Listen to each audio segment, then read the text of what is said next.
Boa noite, tudo bem? Meu nome é Hugo, sou enfermeiro, bacharel e licenciado pela Universidade Estadual do Oeste do Paraná, campus Foz do Iguaçu, tá? Mestrando no programa de pós-graduação de saúde pública e região de fronteira, tá? Nível mestrado, membro pertencente do grupo de pesquisa, né? Grupo de estudo em tecnologia digitais e processamento e grupo de saúde coletiva, né? Grupo de pesquisa coletiva. Estarei dando uma breve introdução sobre a SARS-CoV-2, tá? O novo coronavírus surgiu em 2019, tá? Aqui tá 2020 porque a gente estamos falando de 2020, tá? Então, para quem não sabe, SARS é síndrome respiratória aguda grave, tá? COVID, do Covid, do coronavírus, tá? Coronavírus 2, tá? Porque é uma segunda doença que surgiu aí, tá? Já existia a SARS-CoV-1, tá?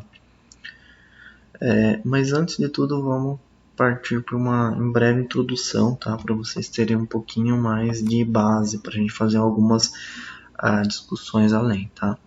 Então, assim, em dezembro de 2019, surgiu vários casos de pneumonia de causa desconhecida, ou seja, de etiologia desconhecida, né? Que surgiram numa cidade chamada Wuhan, na província de Hubei, na China. Tá? A partir de análise do material genético isolado do vírus, constatou que tratava-se de um novo vírus, um beta-coronavírus, tá? Inicialmente dominado como 19nCoV pela Organização Mundial de Saúde. Tá? O COVID-19 tá? É uma doença causada pelo coronavírus dominado, tá? SARS-CoV-2, tá? Que apresenta um aspecto clínico variado de uma infecção assintomática a casos graves, ou seja, casos de síndrome gripal a evoluir para uma gripe, para uma pneumonia, tá? Uma infecção do parênquima pulmonar, tá? Aqui a gente tem uma imagem do novo coronavírus, tá? Ele é denominado coronavírus porque ele tem uma lipoproteína, ou seja, uma proteína com uma moléculas de gordura, tá? Na sua camada externa, nas paredes dele, que é parecido com uma coroa, tá? Ou seja, esses pedacinhos aqui que são encontrados, que se são utilizados, ou seja, o vírus utiliza para se ligar à parede, a membrana da célula e assim infectar a célula, ela é em formato de uma coroa. Então, por isso que se deu corona, porque em italiano e em espanhol, corona significa coroa, tá? Então, coronavírus, ok? Aqui tem uma imagem dele, tá? A evolução clínica, tá? De acordo com a Organização Mundial da Saúde, cerca de 80% dos pacientes apresentam uma forma assintomática,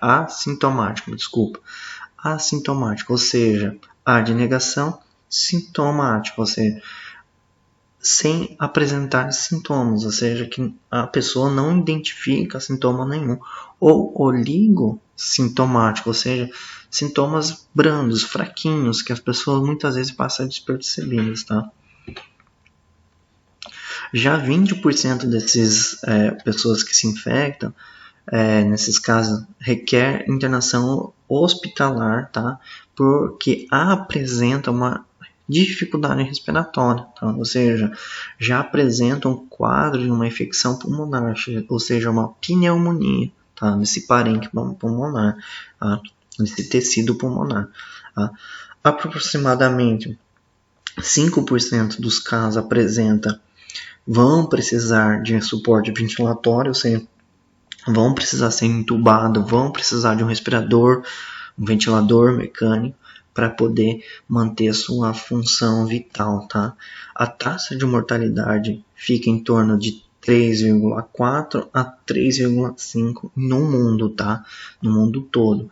Mas varia de região para variando de região para região. Tem alguns países que estão com um índice maior, tá? Quanto ao agente etiológico, tá?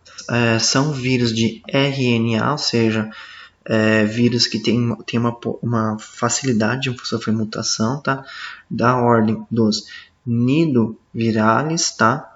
Da família da Coronidae, da subfamília composta por 4 gêneros: o alfa-coronavírus, o beta-coronavírus e o gama-coronavírus e o delta-coronavírus, tá?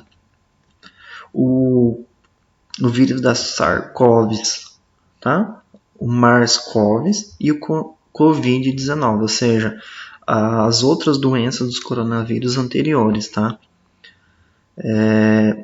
O atual, o COVID-19, tá? São grupos de beta-coronavírus, tá? E são altamente patogênicos, ou seja, são agentes, ou seja, são micro-organismos, são vírus que têm uma potencial desenvolver doenças, tá? Responsável por uma síndrome respiratória e também problemas gastrointestinais, tá? Então, lembrando, eles podem ter um comprometimento respiratório e gastrointestinal, tá? Em casos gastrointestinais são casos bem pequenos, tá? Quanto ao reservatório, tá? Os coronavírus são uma família de vírus comuns, tá? Em muitas espécies diferentes, tá? De animais, incluindo os camelos, o gado, os gatos e os morcegos, tá? Então esses animais é comum estar infectado, ou melhor dizendo, o vírus do coronavírus está presente neles, tá? Raramente o coronavírus de animais pode infectar pessoas, tá? E depois se espalhar entre pessoas, como a MERS-CoV, tá? E a SARS-CoV, tá?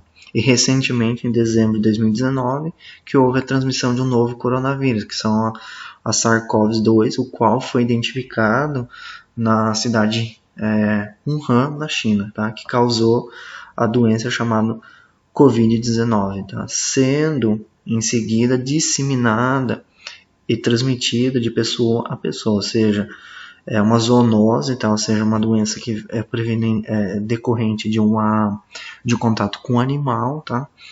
Que acabou infectando uma pessoa e aí começou a haver transmissão de pessoa a pessoa, tá? Transmissão direta, tá? Quanto ao modo de transmissão, gente, a transmissão ocorre de uma pessoa doente para outra, tá? Contato próximo, por meio de toque de mão, seja contato, tá? Objetos, gotículas de saliva, melhor dizendo, secreção nasofaríngea ou orofaríngea, ou seja, da região mais posterior da garganta, tá? Gotículas, ou seja, são gotas de saliva, de secreção maiores, tá? Em alguns casos, aerosóis, tá? Então, é uma quantidade de saliva menor, de pequena quantidade, tá? Que geralmente são decorrentes de procedimentos da via respiratória, como aspiração, intubação, nebulização, ou seja, inalação, tá?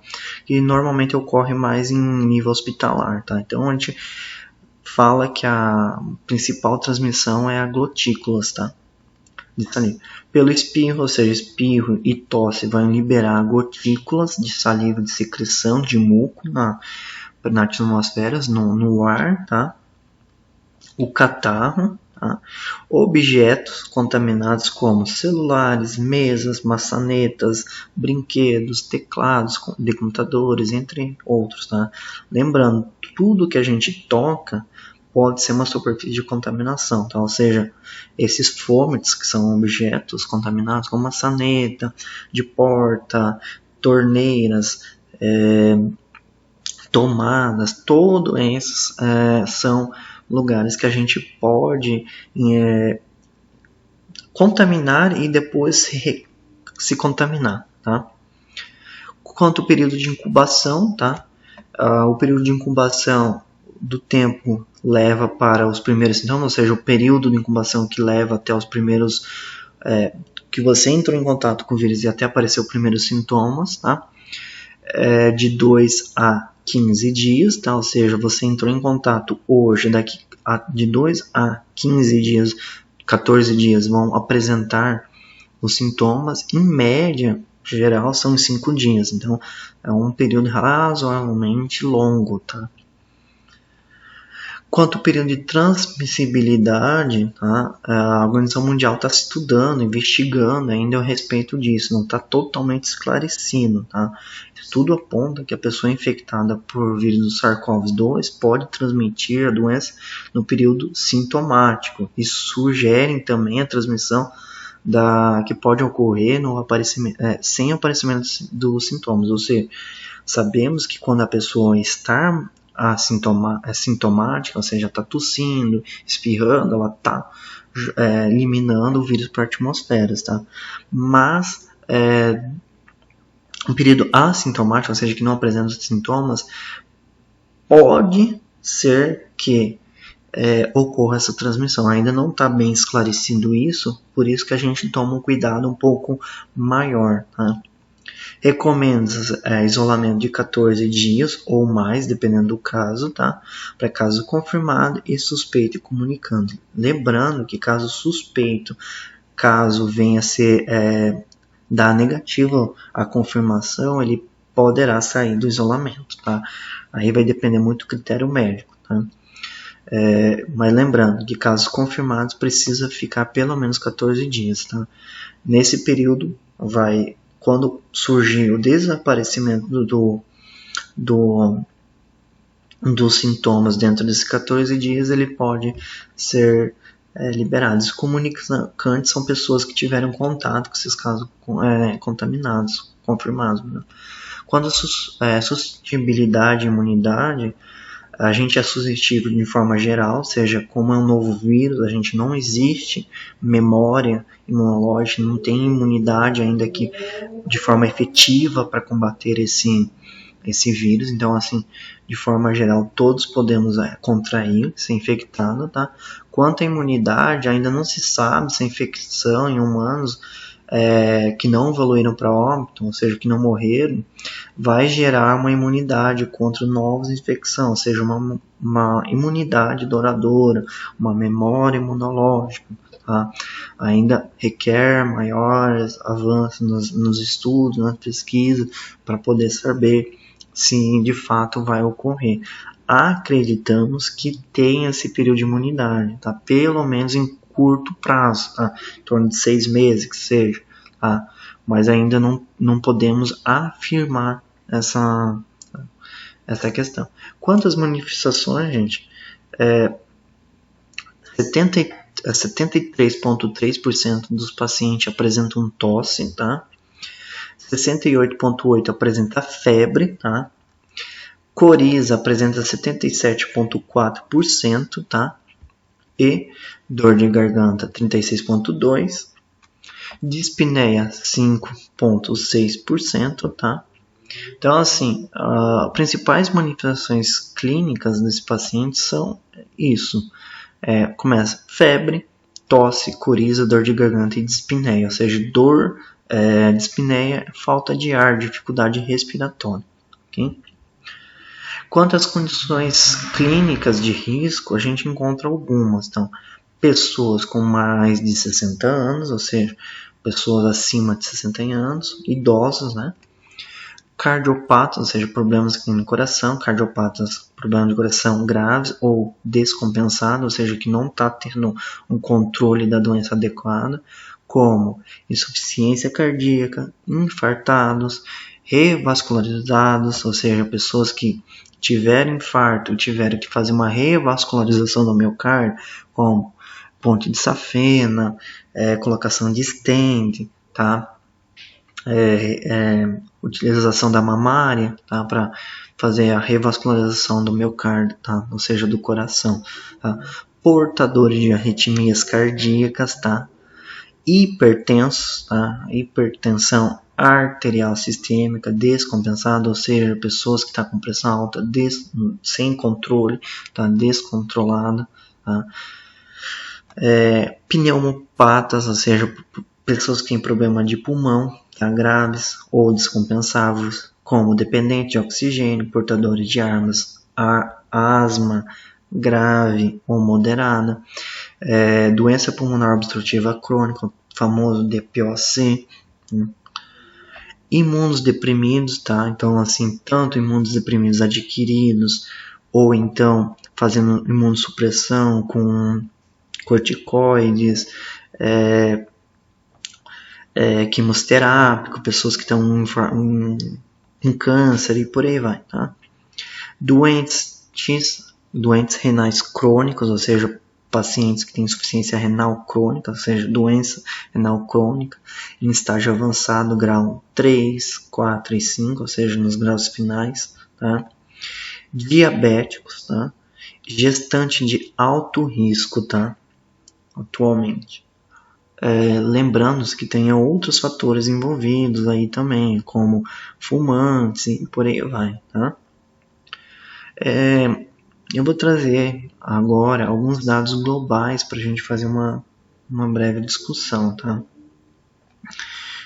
Então, no mundo todo, segundo os dados do Ministério da Saúde que utilizaram, tá? Temos 1.446.663 pessoas infectadas, tá? Óbito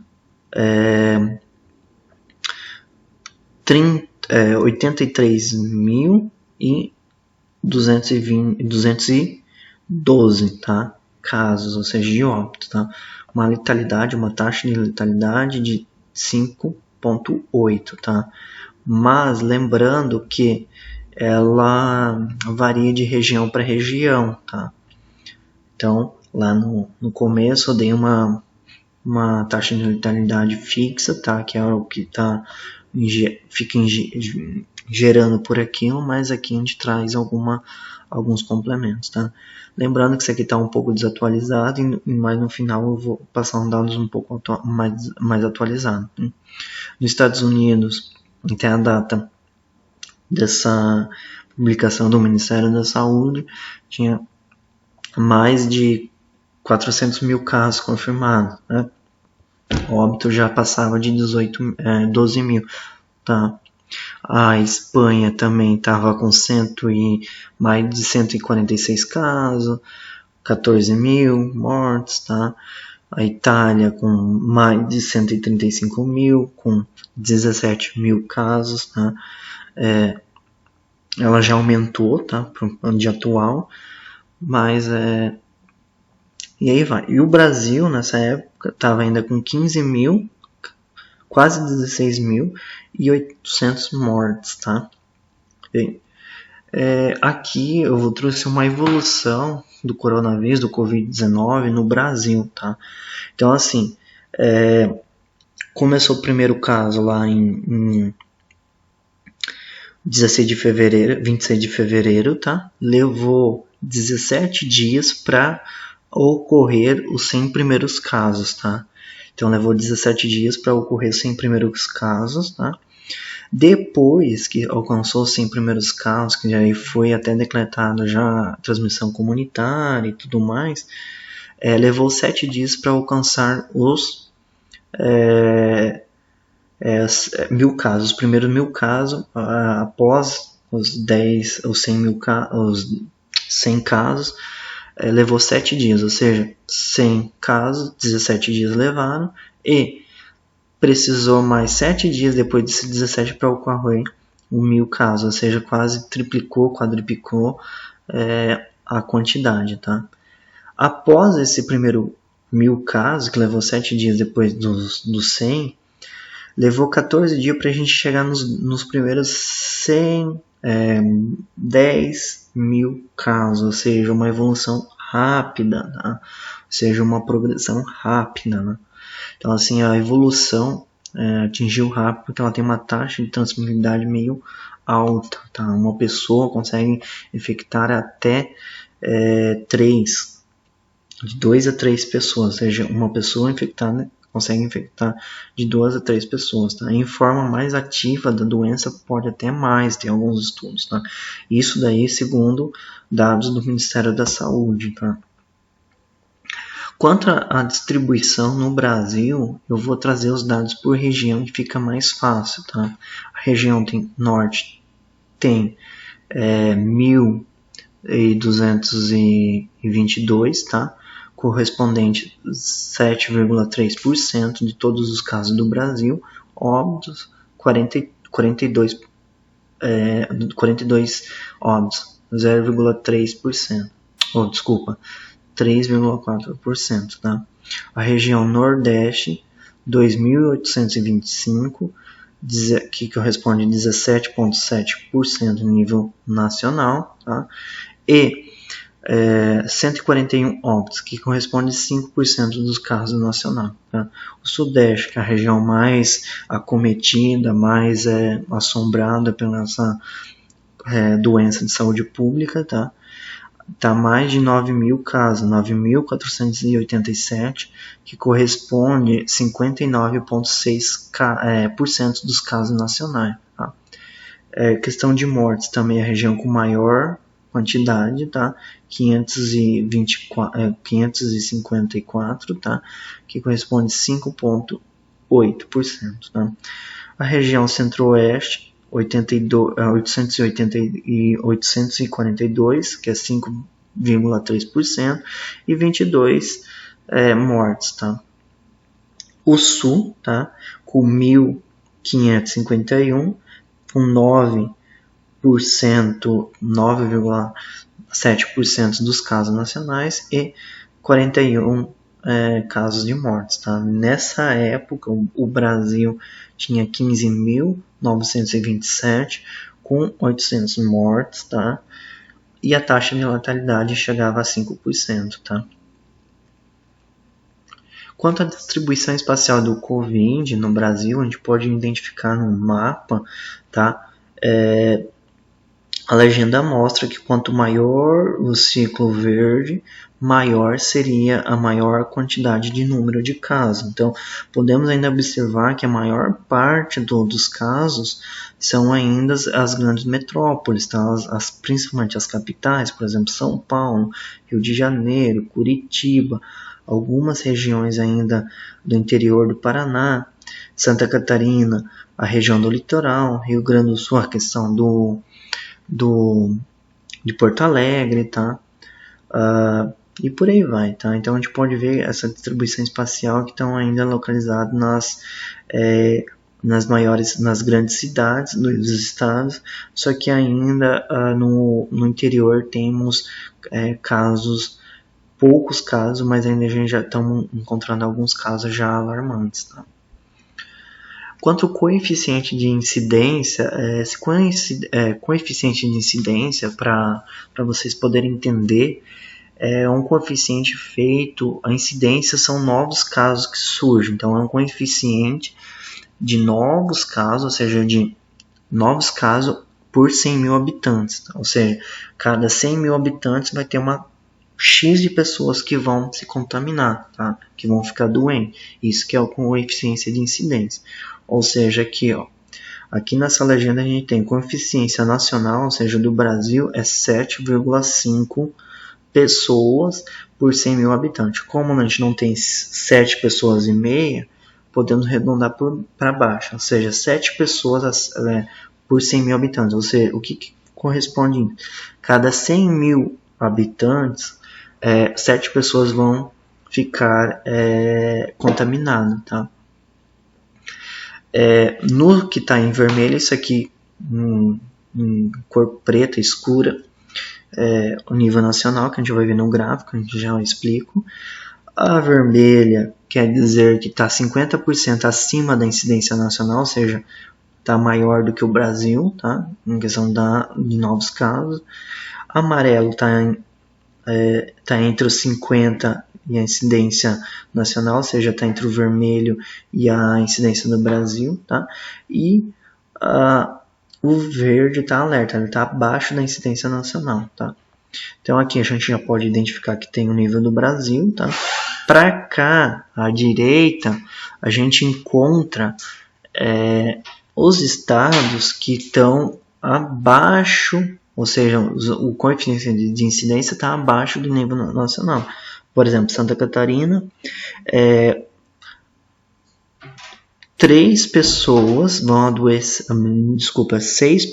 vão adoecer para 100 mil habitantes, ou seja, questão do estado. O estado, você pegar uma parcela de 100 mil habitantes, 6 vão adoecer, tá? O Paraná está entre 4,7, tá? Vamos arredondar para 5. Então, assim, cada 100 mil habitantes, 5 vão adoecer, né? Aqui na esquerda, nos vermelhos, são estados que têm maior coeficiência de incidência de Covid, ou seja, os novos casos por 100 mil habitantes está além da taxa nacional. Tá? Então aqui a gente pode encontrar o Rio de Janeiro, São Paulo, Distrito Federal, Ceará, Amazonas e por aí vai. Tá?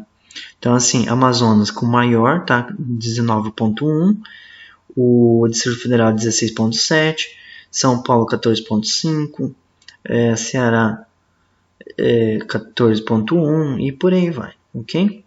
Então vocês podem identificar a incidência, o coeficiente de incidência nesse gráfico, tá? Aqui a gente vai verificar o óbito de Covid no Brasil, a evolução de óbito no Covid. Então assim,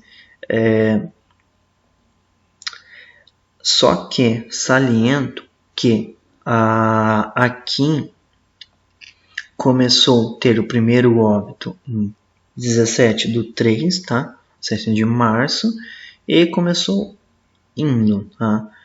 Até chegar no 8/4, tá? Então a gente tem uma oscilação, tá? Entre os dias, mas de forma contínua e exponencial, tá? Desculpa, exponencial, ou seja, de forma contínua, tá? Mas subindo também, tá? Variando um pouco alguns dias, tá? Então a gente pode ver a evolução desse óbito. Então lá começou no dia 17/1, no 18/3, no 19/4 e por aí vai, até chegar no 7 de abril com 114, no 8 de abril 130 e por aí vai, assim por diante, ok? Aqui a gente vê a distribuição espacial dos óbitos, ou seja, é igual à imagem anterior, só que de óbito, ou seja, de pessoas que morreram. Tá? Lembrando que quanto maior ciclo, maior número de casos. Ou seja, vamos pegar essa região aqui de São Paulo, que é a cidade de São Paulo. Fica entre 59 mortos a 296, ou seja, essa região. Tá? E por aí vai. Podemos ver também que a maior densidade espacial dos óbitos são as grandes cidades, tá? Só que podemos visualizar que o interior também tem uma média densidade, tá? Então, ou seja, uma média quantidade de mortes decorrente ao coronavírus, tá? Aqui, gente, a gente vê o coeficiente de mortalidade, tá? Ou seja, uma taxa feita por 100 mil habitantes de morte pelos estados. Então, assim, aqui, tá? Nessa região que eu estou passando o mouse, o cursor que está em preto, é do Brasil, que é 0,4. O lado esquerdo está acima do Brasil e o lado direito está abaixo da unidade do Brasil, tá? No nível nacional. Então, o São Paulo, a gente tem um coeficiente de mortalidade maior por 100 mil habitantes, ou seja, 0,9, tá? Depois vem Amazonas, Rio de Janeiro e por aí vai, tá? E nessa região a gente tem um coeficiente de mortalidade menor no sentido do que o nacional. Aqui a gente pode ver dois gráficos, tá? O primeiro é o gráfico de óbitos, tá? Por data, tá? Então a gente pode ver cada data os óbitos que ocorreram no dia, tá? Começando lá no dia 15 do 3 e parando no dia 8 do 4, desculpa, tá? E o pico maior que a gente encontra, 51, que foi no dia 5 do 4, tá? Até agora. Nesse segundo gráfico aqui, a gente encontra os óbitos por faixa etária, tá? Faixa etária, tá? Ou seja, até o momento, na idade de 0 a 5 anos, não foi encontrado nenhuma morte relacionada ao Covid, tá? Do 6 a 19, 3 mortes. Do 20 a 39 anos, 38 mortes. Do 40 a 59 anos, 112. E acima de 60, 502, 2 mortes, tá? Ok?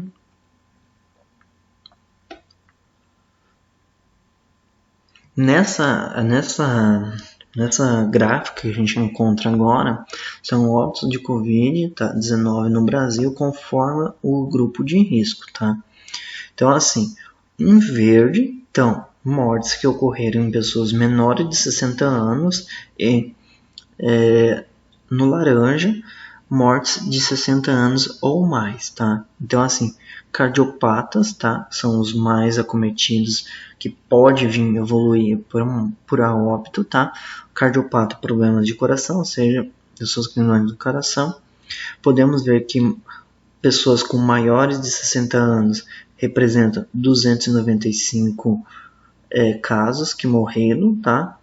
E pessoas que são cardiopatas, que são menores do que 60 anos, 40 casos, tá?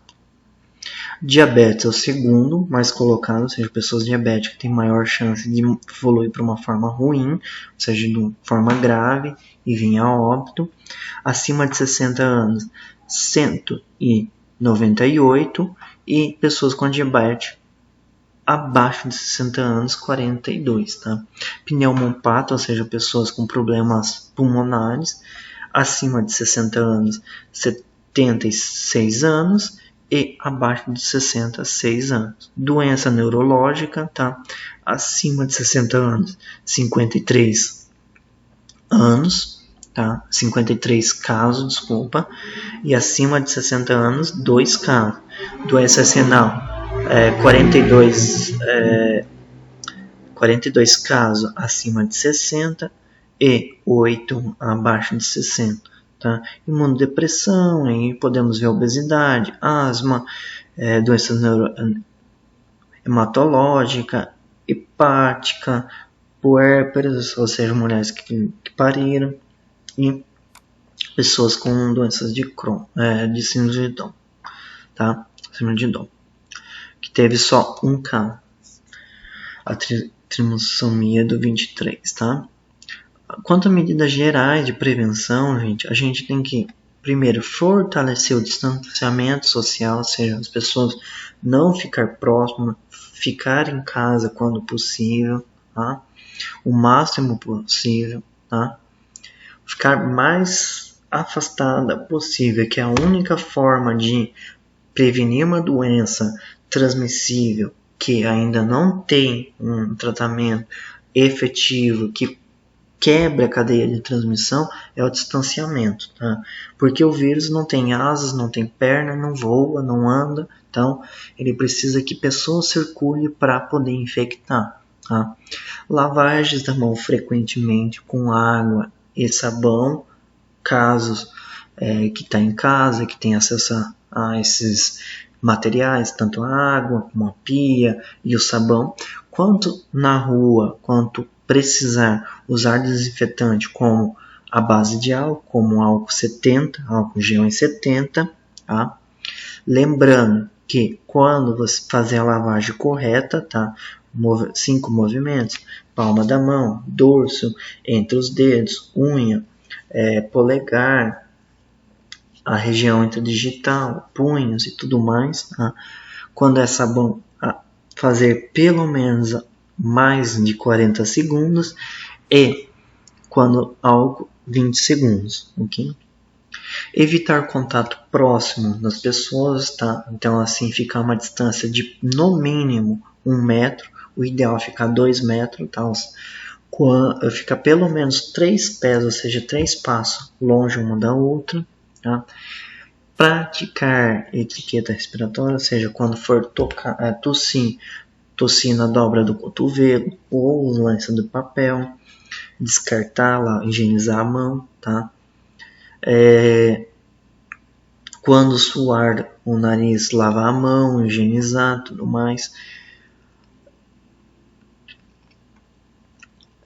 Procurar atendimento médico precocemente, tá? Quando tiver febre, se tiver febre, tosse, tá?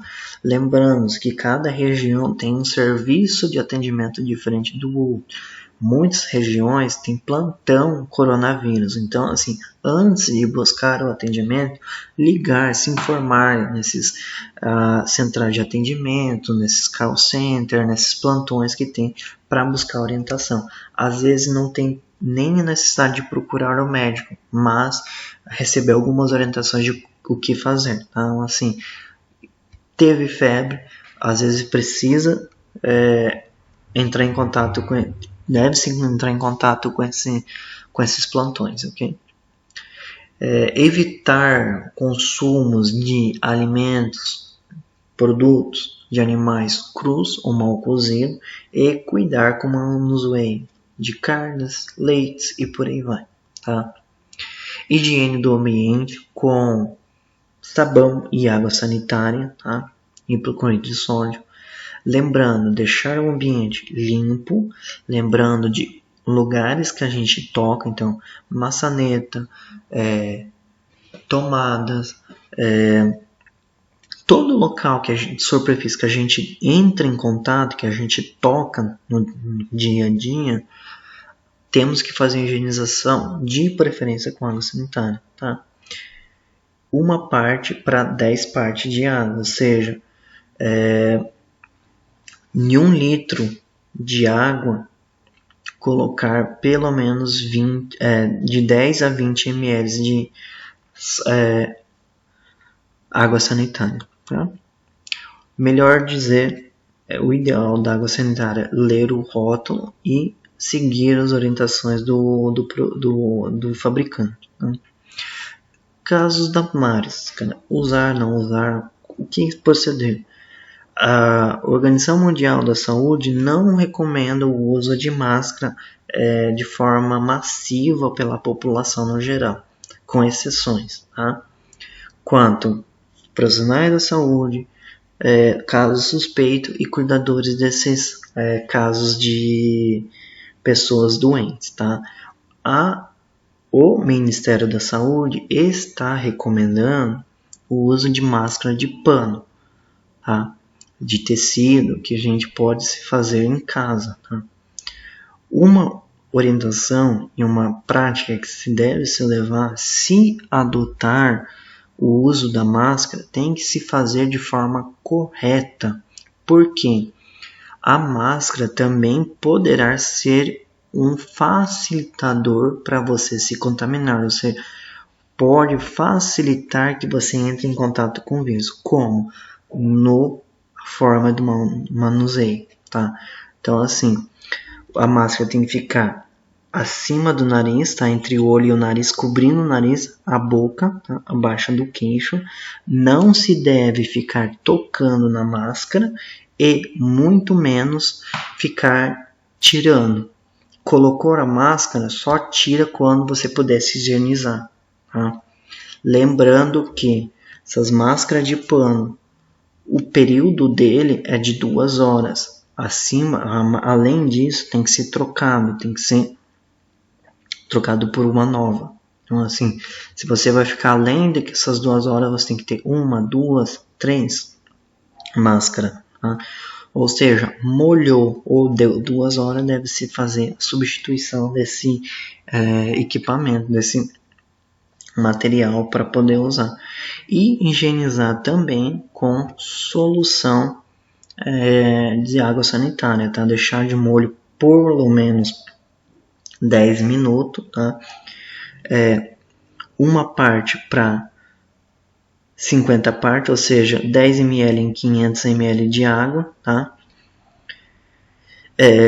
Deixar pelo menos 15 minutos de molho após lavar com água e sabão, tá?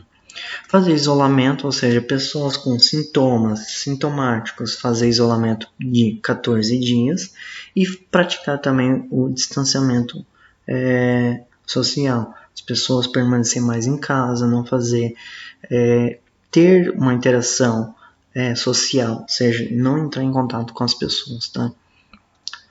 Aqui a gente tem alguns dados atualizados, tá? Até na data de hoje, lembrando que hoje é 10/4/2020, segundo os dados oficiais pela Organização Mundial da Saúde, no mundo tem 1.524.161 casos, isso no período da tarde, tá?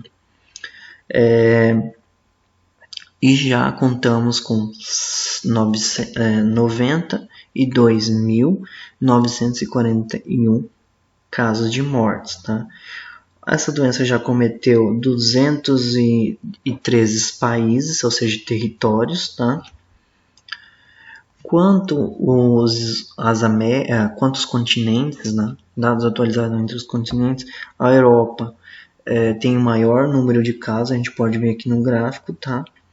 O maior número de casos está com 799.696 casos, tá? Com maior parte do número.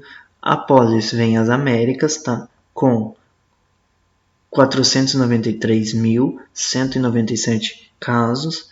Depois vem o Pacífico, o Mediterrâneo, a Sul da Ásia, África e por assim diante, tá?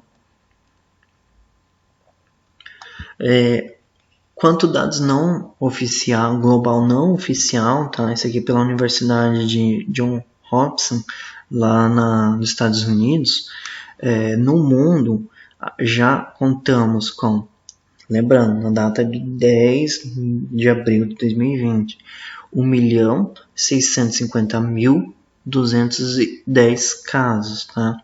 Isso no global, tá? Quanto a mortes, já se passaram de 100 mil mortes, tá? Em questão do mundo, tá?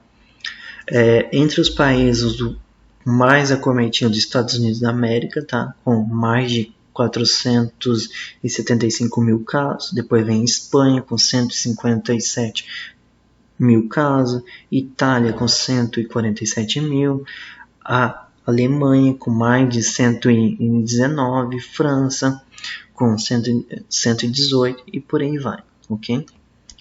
Quantos dados atualizados no Brasil, lembrando na data de 10/4/2020, isso no período da tarde, em torno das 3 horas da tarde, constamos 17.857 novos casos, ou seja, casos confirmados, melhor dizendo, tá? E 941 com uma taxa de letalidade de 5,3%, tá? Lembrando que isso não dá de tarde. Atualmente, agora à noite, já se passa de 18 mil e passa de 1.000 casos de mortes, tá? Confirmado, tá?